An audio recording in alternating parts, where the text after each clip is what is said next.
I would really like to see a portion of the new money in the NHS being devoted and earmarked clearly for prevention, with the system then held to account for how it spends that money. We did some work with CIPFA last year where we had a similar conversation about the public health grant and asking for local authorities to basically report what they spend on prevention and what areas they're going to focus on and what value they might get from that preventive spend.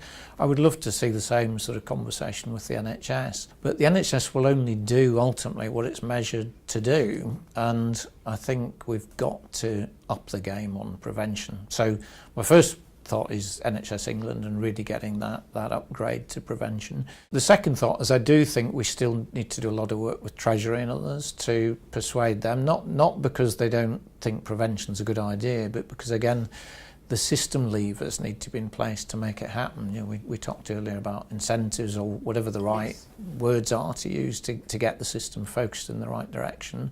But I do think we need to have everybody pulling in the same direction, whereas at the moment we still have got a situation where health and social care you've got cost shifting between sectors, you've got perverse incentives across sectors.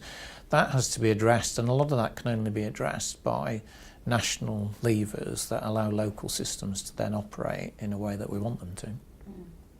No, that's interesting. We've just finished a study for the European Commission looking at integrated care systems across the European member states, plus Norway and Iceland. Right. And one of the interesting findings from that study is the relatively new inclusion of prevention and public health programs in those integrated care systems. And what we've found is that where there has been investment in those programs, actually those systems have found them to be very good value. And I think it's partly to do with the fact that within the integrated care systems, individuals are treated, if you like, as members of a system. So they become part of owning their own health and well-being. And the interventions are targeted on them as, if you like, a member, in a way like social insurance model or even a private sector insurance model.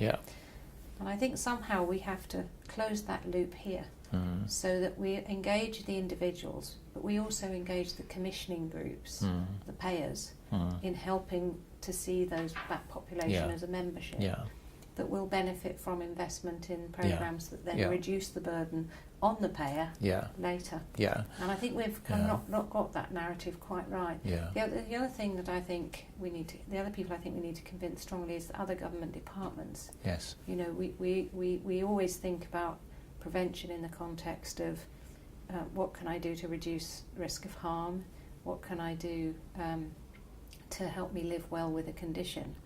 But of course the drivers are, having a job, having a home, being loved. And so those kind of fundamental areas, I think where other government departments have such a big role to play, we need to bring them on board as well. I think that's absolutely right.